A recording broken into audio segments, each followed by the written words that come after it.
अस्सलामु अलैकुम वरहमतुल्लाहि वबरकातुहू। मैं हूं अब्दुल खालिक और आप देख रहे हैं इस्लाही उम्मत। कैसे हैं तमाम अहबाब? उम्मीद है इंशाअल्लाह बखैर होंगे और मेरी दुआ यही है कि अल्लाह तबारक व तआला आपको आफियत के साथ में रखे। मोहतरम हज़रात, मैंने दाद खाज खुजली के लिए कल भी वीडियो बनाई थी, परसों बनाई थी और आज भी आप हजरात की खिदमत में लेकर आया हूँ बहुत ही शानदार नुस्खा, और आप उसको सुनेंगे तो खुश हो जाएंगे। बहुत ही शानदार है और बिल्कुल कोई झंझट नहीं है बनाने में, बिल्कुल सिंपल सी बात है। ठीक है, तो मैं इंशाल्लाह आपको बतलाऊंगा। मैंने आपसे पहले भी ये चीज़ें बतलाई थी, लेकिन जब लोगों के समझ में नहीं आया, मैं आज आपको दोनों तरीके से बतलाऊंगा। यानी कि जो मैंने पहले बतलाया था वो भी और एक नए तरीके से, ताकि आपके समझ में आ जाए। तो चलिए वीडियो शुरू करते हैं। उससे पहले आपसे दरख्वास्त है कि अगर अभी तक आपने हमारा चैनल सब्सक्राइब नहीं किया है तो बराए करम सब्सक्राइब कर लीजिए और बेल आइकन को दबा दीजिए, ताकि आने वाली वीडियोस का जो नोटिफिकेशन है वो आपको मिलता रहे। देखिए मैंने वीडियो में ये बतलाया था पहले कि आपको पुदीने की सत लेनी है, अजवाइन की सत लेनी है और काफूर लेना है।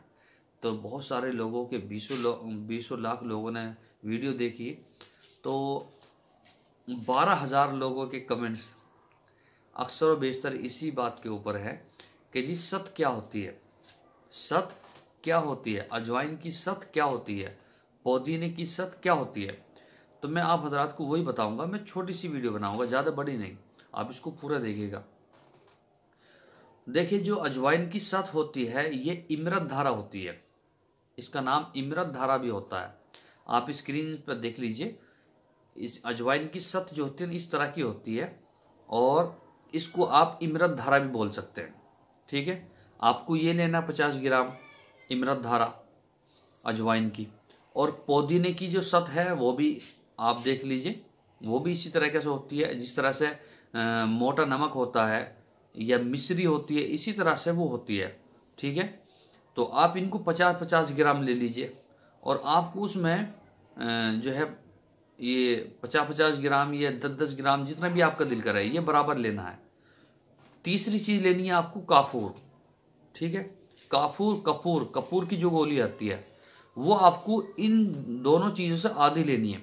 मिसाल के तौर पे आपने अजवाइन की जो सत है इमरत धारा वो आपने 50 ग्राम ली, तो कपूर की गोली 25 ग्राम लेनी है, यानी कि आधी लेनी है। ठीक है, 3 चीज हो गई।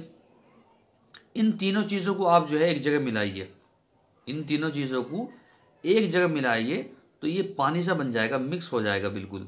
जिस तरह से जो आपने देखा होगा ना गुलाब जल होता है, ऐसा हो जाएगा। ठीक है, अब आप क्या काम करेंगे, इसमें आप गोले का तेल मिलाएंगे 50 ग्राम। अब गोले का तेल 50 ग्राम लेना है आपको तब जब आप इमरत धारा जो है आप 25 ग्राम लेंगे। जब उनको 25-25 ग्राम लेंगे, कपूर को 10 ग्राम लेंगे, जो है 10 ग्राम या 12 ग्राम लेंगे, तो फिर आपको ये 50 ग्राम तेल लेना है, गोले का तेल। ठीक है, 50 ग्राम ले लें, यह बराबर से ज़्यादा लेना है, मतलब ये है। आप इसको सारे को मिक्स कीजिए और इसको वहाँ पर लगाइए जहाँ आपके दाद खाज खुजली हो। ठीक है, और उसको लेप कर दीजिए बढ़िया करके, जो है हल्का फुल्का। हो सकता है आपको ठंड लगे, थोड़ी बहुत ठंडा लगे, वहाँ से आप इसको लगाइए, बहुत ही शानदार है। और लगाकर जो है आप कुछ देर जो है बैठ जाइए तसल्ली के साथ में, थोड़ा उसको जज्ब होने दीजिए ताकि आपकी खाल वाल के अंदर वो पहुंच जाए। ठीक है, फिर आधा घंटे के बाद में नहा लीजिए। नहाने के बाद में आप उस पर फिर जो है गोले का तेल लगा लीजिए या सरसों का तेल लगा लीजिए बदन पे हल्का फुल्का तसल्ली के लिए, ताकि जो है अगर थोड़ा बहुत भी असर है अभी उसका दवाई का तो वो इंशाल्लाह ख़त्म हो जाएगा। ठीक है जी, और रात को अगर आप चाहते हैं रात को लगाना तो आप इसको रात को लगाकर सो सकते हैं, सुबह डिटॉल से नहा सकते हैं। ठीक है, डिटॉल से नहाने के बाद में फिर अपने तेल बदन पे तेल की मालिश करें, सरसों के तेल की, तो आपकी दाद खाज खुजली इंशाल्लाह बिल्कुल फिनिश हो जाएगी। ठीक है, ये बहुत ही ज़बरदस्त नुस्खा, आप इसको इस्तेमाल करें और दूसरों को भी इसको करने का जो है तरगीब दें और शेयर करें। ठीक है, इंशाल्लाह कल फिर मुलाकात होगी। अस्सलामु अलैकुम वरहमतुल्लाहि वबरकातुहू।